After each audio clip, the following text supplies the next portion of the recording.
Bismillahirrahmanirrahim.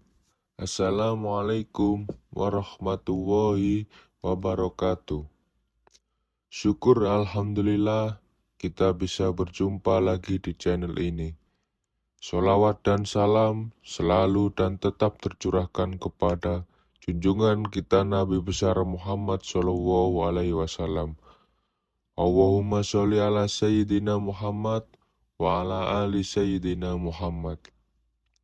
Harapan dan doa saya, semoga saudaraku semuanya selalu diberikan kesehatan, dilapangkan rezekinya, diampuni dosa-dosanya, dan dipanjangkan umurnya. Amin, amin, ya rabbal alamin. Sahabat beriman yang dirahmati Allah, mungkin kita semuanya pernah bertanya kepada diri sendiri, mengapa hidup kita seolah susah, rezeki terasa sangat jauh. Kesusahan demi kesusahan datang silih berganti, seolah hidup ini tidak berpihak pada kita. Sedangkan kalau kita memandang orang lain, seolah-olah hidupnya mudah, rezekinya terlihat lancar, hidupnya pun terlihat bahagia. Lalu muncullah rasa iri yang dibarengi dengan pemikiran negatif, sehingga kita memandang curiga kepada orang lain tersebut adalah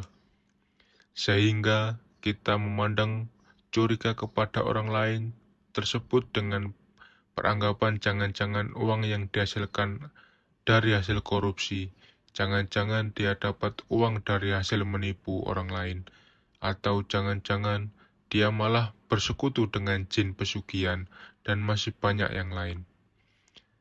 Hilangkan sifat iri ini dalam diri, dan mari sama-sama kita mengoreksi diri masing-masing untuk mengetahui apakah kesusahan demi kesuksesan yang datang kepada kita termasuk kurang lancarnya rezeki yang datang kepada kita karena ulah kita sendiri.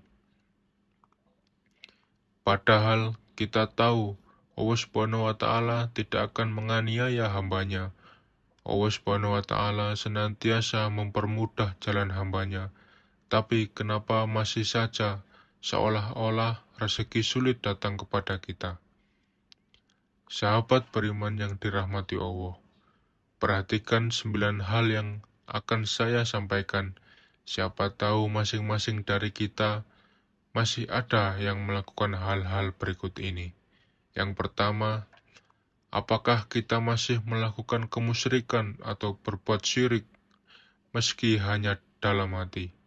Yang dimaksud syirik adalah menyekutukan Allah Subhanahu wa Ta'ala dengan sesuatu bisa benda, tempat, manusia, dan lain sebagainya. Satu contoh seperti ini.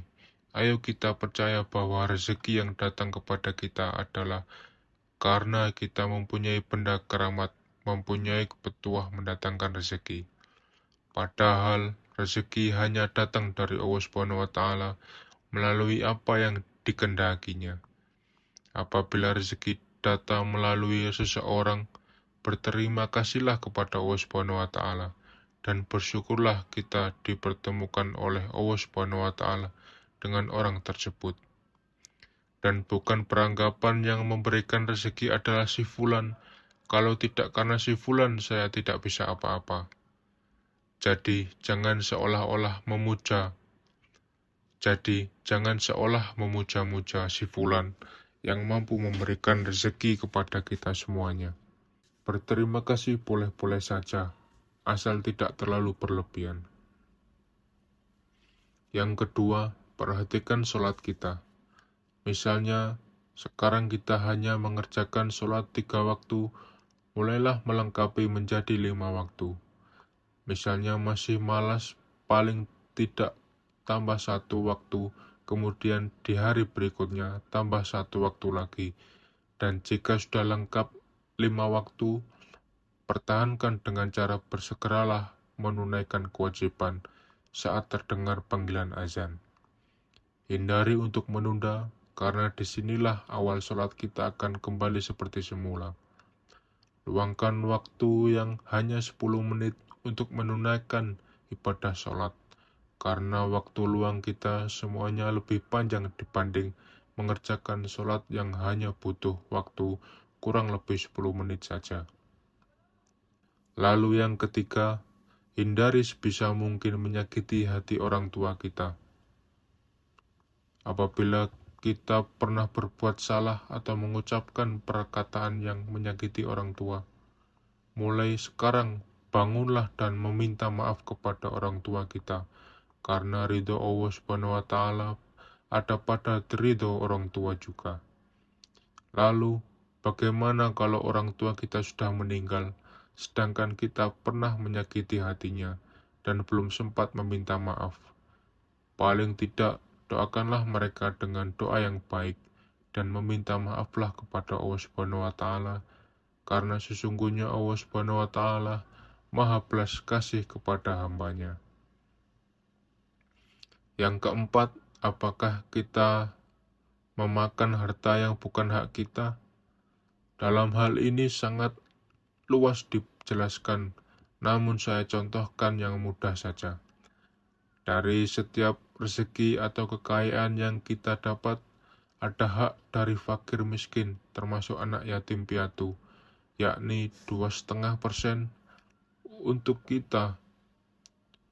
Untuk itu, kita sisihkan bagian yang memang menjadi hak mereka dari penghasilan kita, lalu berikan. Caranya bagaimana? Carilah anak yatim piatu, atau orang miskin di daerah kita tinggal dan berikan hak-hak mereka. Kita tidak perlu malu meski yang kita berikan hanya sedikit, karena berawal dari sedikit dengan niat yang tulus, itulah awal kita semuanya akan bertambah rezeki yang berlimpah oleh Allah Subhanahu wa Ta'ala, insya Allah. Yang kelima, berdagang dengan tidak jujur. Apabila kita hendak melakukan jual beli, hendaknya tidak mengurangi takaran. Bahkan kalau bisa, lebihkan sedikit takaran dan niatkan untuk bersedekah. Apabila jual beli barang, utarakan barang tersebut sesuai dengan kondisinya. Contoh misalnya jual beli HP bekas. Jika ada yang rusak, utarakan saja kekurangannya dan berikan dengan harga yang pantas. Ada yang bilang jujur akan hancur, tapi perlu diketahui, mungkin kita akan menerima lebih sedikit daripada yang tidak jujur, tapi yakinlah kita akan mendapat lebih besar di kemudian hari. Orang yang tidak jujur mungkin akan mendapatkan banyak di awal, akan tetapi setelahnya akan mendapatkan sedikit, karena perbuatan kurang jujur yang dilakukannya sendiri. Untuk itu, saran kepada kita semuanya, jika sifat ini masih ada pada kita semuanya, mulailah sedikit demi sedikit kita hilangkan, karena Allah Subhanahu wa Ta'ala Maha mengetahui apa yang kita lakukan. Yang keenam, apabila kita semuanya sudah berumah tangga, hindari untuk menyanyiakan atau menyakiti anak maupun pasangan hidupnya. Apabila kita merasa kesal dengan kelakuan anak atau pasangan, kalau bisa cobalah untuk mengoreksi diri dulu, kenapa pasangan atau anak kita belum mampu seperti yang kita inginkan. Lalu diskusikan bersama dan temukan akar permasalahannya. Apabila masih belum menemukan titik terang, berdoalah dan serahkan semua masalah kepada Allah Subhanahu wa Ta'ala untuk mencarikan cara yang terbaik. Sambil tetap usaha, insya Allah kita semuanya akan ditunjukkan jalan yang terbaik untuk mengurangi masalah. Karena sesungguhnya Allah Subhanahu wa Ta'ala adalah sebaik-baiknya pemberi solusi. Bagi yang belum berumah tangga, ini bisa menjadi pelajaran untuk mendapatkan pasangan yang baik nantinya. Yang ketujuh, berbohong. Mungkin benar saudaraku, berbohong demi kebaikan, tapi perlu diingat kebaikan yang dimaksud adalah kebaikan untuk siapa Apabila kebaikan untuk diri sendiri atau orang lain secara sepihak serasa itu kurang sesuai. Kenapa? Karena bisa dirugikan orang lain yang kita bohongi, dan sifat seperti itu membuat kita jauh dari rezeki Allah Subhanahu wa Ta'ala. Cara menghilangkan sifat berbohong tidaklah mudah, seperti membalikkan telapak tangan. Akan tetapi, bisa kita kurangi sedikit demi sedikit kebiasaan tersebut dan mulailah tanamkan dalam diri kita sifat yang jujur. Meski di awal terasa sangat berat, akan tetapi insya Allah kedepannya hidup kita semuanya akan jauh lebih tenang dan lebih nyaman. Bagi saudaraku yang mendengarkan video ini, bukalah hati dan pikiran saudaraku semuanya. Ketika pasangannya ingin mulai